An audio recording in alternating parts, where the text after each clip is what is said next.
मैं उसके समर्थन में बोलने के लिए खड़ा हूं। और गौरव गोगोई जी ने मणिपुर की हिंसा के बारे में बहुत विस्तार से चर्चा की।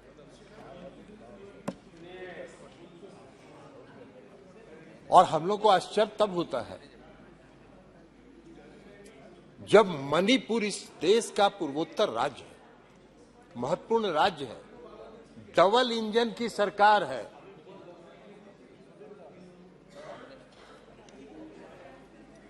डबल इंजन की सरकार है, और वहां की चर्चा जब होती है, वहां के हालात पर जब चर्चा होती है,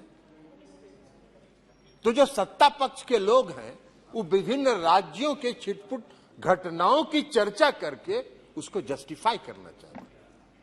ये नहीं है। मणिपुर को आप इतने हल्के में नहीं लें। आज मणिपुर में घटना हुई है, कल मिजोरम में होगी, परसों नागालैंड में होगी। आपका पूर्वोत्तर, पूरा पूर्वोत्तर का सीमा, आपका पूरा पूर्वोत्तर का सीमा उससे प्रभावित होगा। लेकिन आप उसकी गंभीरता ही नहीं समझ रहे। आज मणिपुर की हालत बहुत खराब है। उसकी गंभीरता के बारे में किसी ने चर्चा नहीं की। लंबा लंबा भाषण हुआ, लेकिन मणिपुर की गंभीरता में और मणिपुर की स्थिति के बारे में किसी ने एक शब्द बोलने का, इसलिए कि उनको पता ही नहीं है कि मणिपुर में क्या हुआ।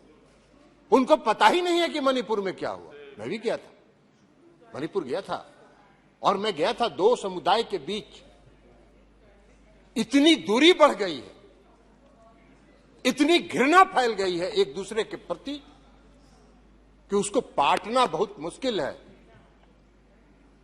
जितने हल्के में आप कह रहे हैं उसको आप नहीं पाट सकते।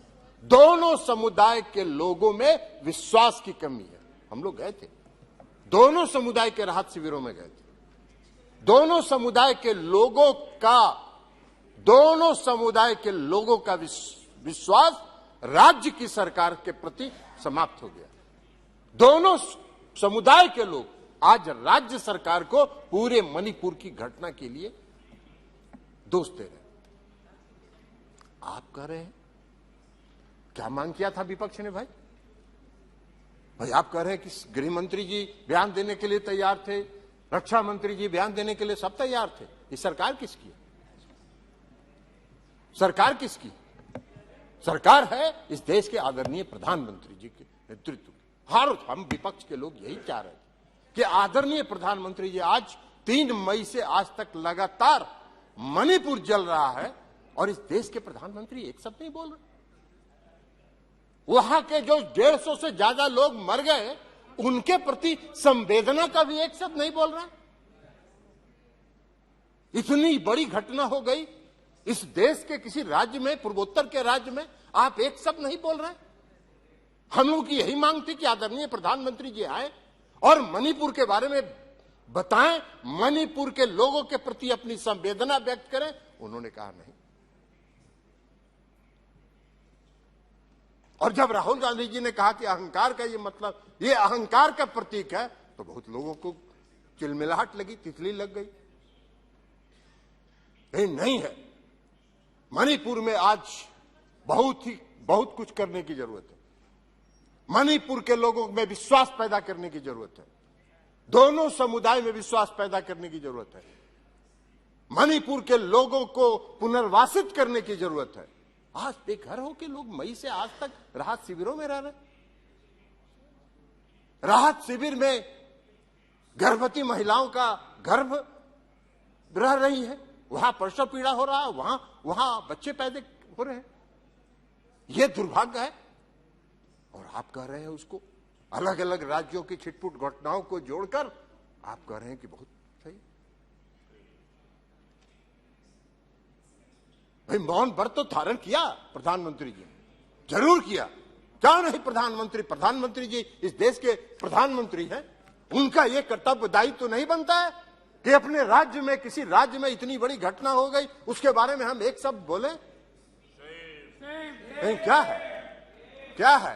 ये तो वही पुरानी कहावत है, रोम जल रहा था, नीरो बंसी बजा रहा था।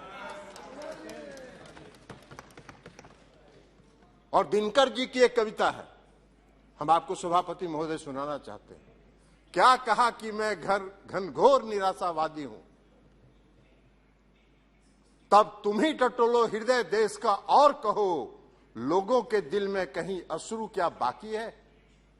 बोलो बोलो विस्मय में ये मत मौन रहो। ये है दिनकर जी की कविता। आप मौन धारण की, आपको इस देश की जनता ने देश चलाने की जिम्मेवारी दी है, लेकिन है, और इसलिए आज अविश्वास प्रस्ताव लाना पड़ा। महोदय अभी आएंगे, बोलेंगे, आप चिंता मत, चुप रहिए, बैठिए ना, अभी आपको बताएंगे, अभी वो भी बता देंगे आपको,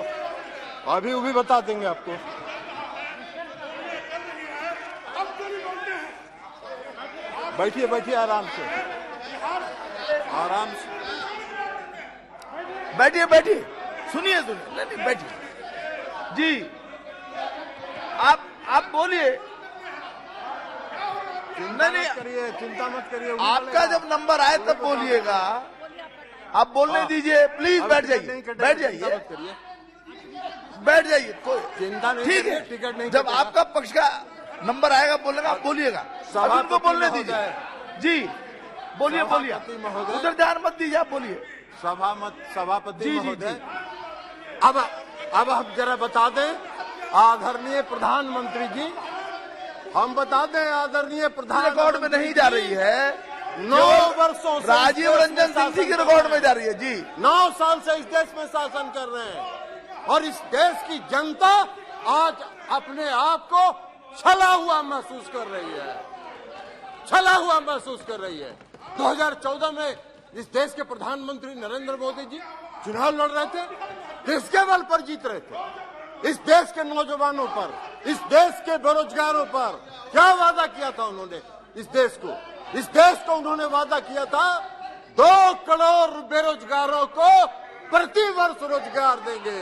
9 साल हो गया, 18 करोड़ का तो हिसाब दीजिए, 18 लाख का भी हिसाब नहीं दे रहे, 18 लाख का भी हिसाब नहीं दे रहे, काहे का? और बना दिया क्या दिया? हाँ, रोजगार दिया एक आदमी को रोजगार जरूर मिला, वो सबसे बेरोजगार था। हम नाम नहीं बोलेंगे किसको रोजगार दिया उन्होंने, ये खुद बताएं कि किसको रोजगार उन्होंने दिया, जो सबसे बड़ा बेरोजगार था, और उसको भारी रोजगार देके पूरा इस देश के नंबर 1 और दुनिया के नंबर 3 पर पहुंचा देने का काम किया। नाम बताइए आप ही, किसको इतना बेरोजगार था जिसको रोजगार दिया? इस देश के नौजवानों को तो रोजगार नहीं मिला। हम लोग भी चुनाव लड़ रहे थे 2014 में, जो बेंगलोर में, महाराष्ट्र में और अलग अलग शहरों में जो लड़के इंजीनियरिंग और मेडिकल कॉलेज में पढ़ते थे, सब अपनी पढ़ाई छोड़ के गांव आ गए थे और सब अपने घर में बैठ गए थे और कह रहे थे अपने अभिभावकों को कि मम्मी पापा वोट दे दो मोदी जी को, हम लोगों को रोजगार मिल जाएगा। रोजगार तो मिल गया, क्या हुआ? आज वही लड़के 5,000 4,000 रुपए की नौकरी के लिए प्राइवेट कंपनियों में दर भटक रहे हैं। 18 करोड़ लोगों के रोजगार का क्या हुआ? 18 करोड़ लोगों के रोजगार का हिसाब दीजिए। बना क्या दिया आपने? अभी रक्षा मंत्री जी नहीं है, रक्षा मंत्री जी नहीं है। रक्षा मंत्री जी को मालूम है इस देश में जो नियमित सेना में बहाली होती है, लाखों नौजवानों ने नियमित बहाली में दौड़ में पास किया, उनका मेडिकल हो गया, उनका नियुक्ति पत्र जारी होना था, उसको फाड़ के फेंक दिया गया और 4 साल के लिए अग्निवीर बना दिया गया। बाहर रोजगार के प्रति आपका नजरिया, कौन सा रोजगार के प्रति आपका नजरिया है? यही है आपका रोजगार के प्रति आपका नजरिया। महोदय, देश के प्रधानमंत्री ने 2014 में घूम के भाषण दिया। अरे बोलिए ना कि नहीं बोले थे कि 2 करोड़ लोगों का अगर साहस है, हिम्मत है तो कहिए कि हमने नहीं कहा था कि हम 2 करोड़ लोगों को रोजगार देंगे। काला धन लाएंगे, काला धन पूरे देश से लाएंगे, पूरे दुनिया में जितना काला धन है वो लाएंगे। हर गरीब के खाते में 10 से 15 लाख रुपया पहुंचाएंगे। एक आदमी को भी नहीं मिला। काला धन लाने की तो बात छोड़ दीजिए। विजय माल्या, नीरव मोदी और मेहुल चौकसी आपके आंख के नीचे से काला धन लेके विदेश चला गया, आपका बैठे रह गया। आप देश की जनता को छल रहे हैं, देश की जनता को छलने का काम कर रहे हैं। और उसके बाद इस देश के गृह मंत्री जी 2014 के चुनाव के बाद हमने देखा एक टीवी चैनल पर इंटरव्यू उनका। एक टीवी चैनल वाले ने पूछा देश के गृह मंत्री जी से कि माननीय गृह मंत्री जी, आपने इस देश में नौजवानों को 2 करोड़ लोगों को प्रति वर्ष रोजगार देने का वादा किया था। आपने हर गरीब के खाता में 10 से 15 लाख रुपए भेजने का वादा किया था। क्या हुआ? क्या कहा उन्होंने? उनका जवाब था कि चुनाव के टाइम में इस तरह के जुमले कहे जाते हैं जिसका कोई मतलब नहीं है। मेरे इसमें है, कहिएगा दिखा देंगे इसमें है आपका गृह मंत्री जी का इंटरव्यू। आपका गृह मंत्री जी का इंटरव्यू है, दिखा देंगे। आपके गृह मंत्री जी का इंटरव्यू दिखा देंगे। जुमला कहेंगे।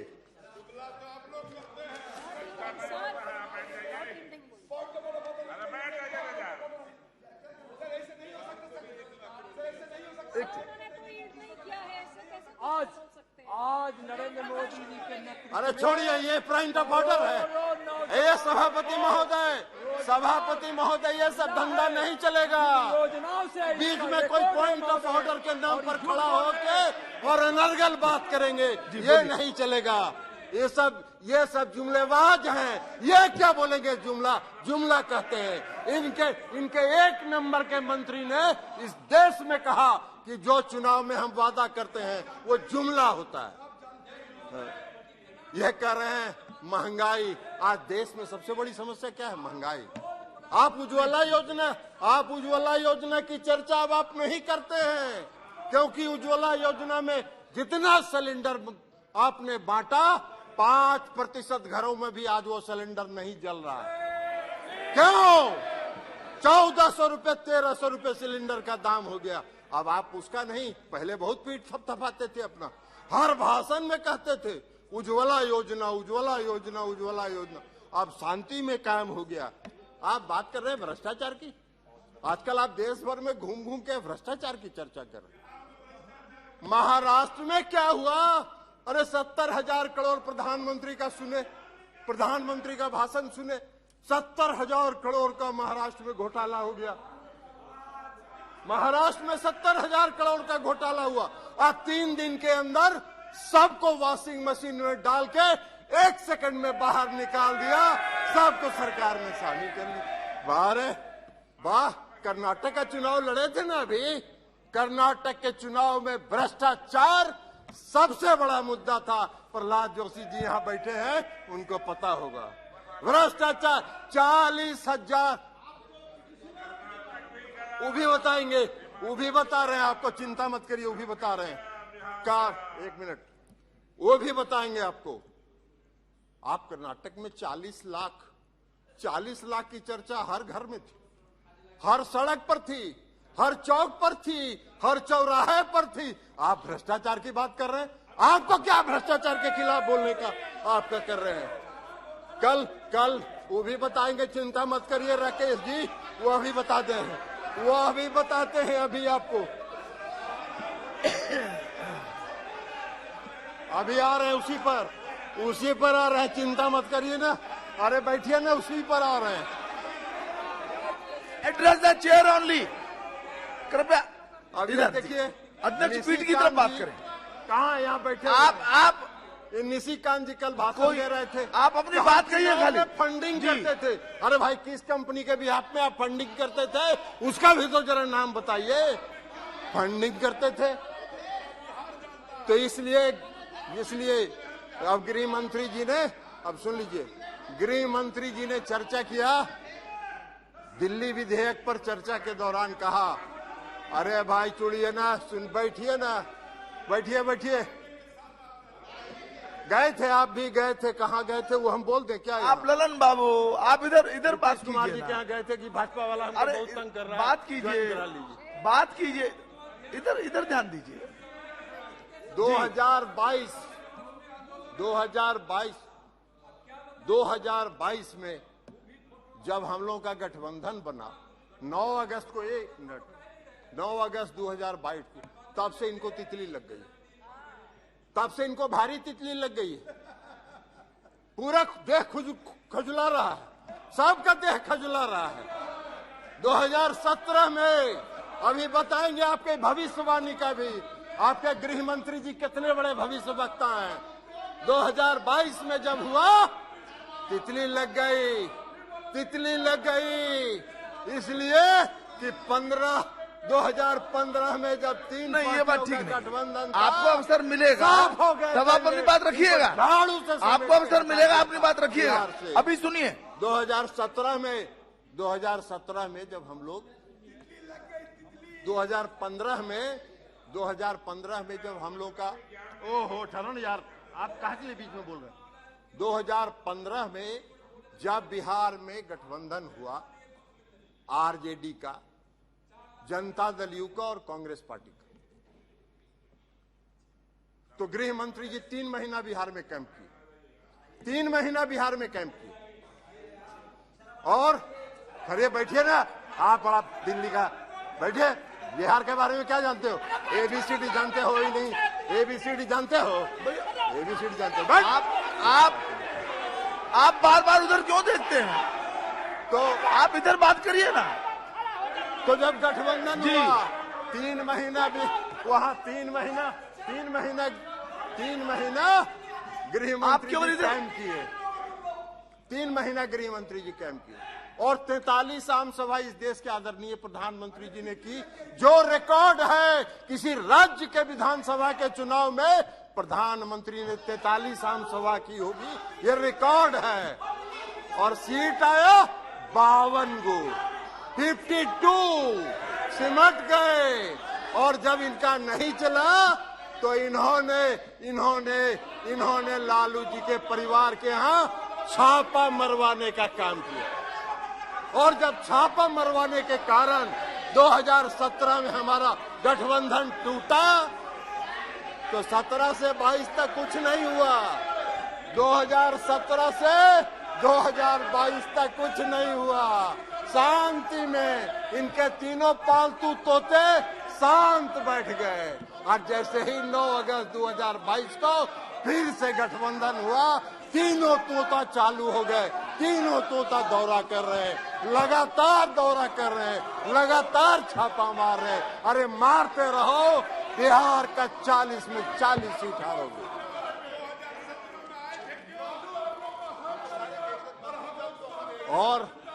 और आपको बता दें, और आपको एक बात बता देते हैं सभापति महोदय, और आपको एक बात बता देते हैं, इसके देश के गृह मंत्री जी जो है वो बहुत भारी भविष्यवक्ता भी हैं, ज्योतिष का ज्ञान है उनको।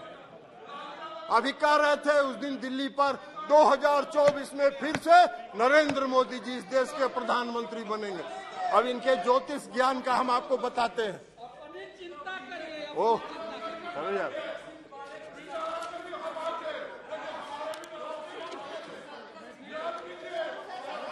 बैठिए, बैठ जाइए, बैठ जाइए, बैठ जाइए, बैठ जाइए, आप बैठ जाइए, बैठ जाइए प्लीज, बैठिए, बैठिए, बैठिए।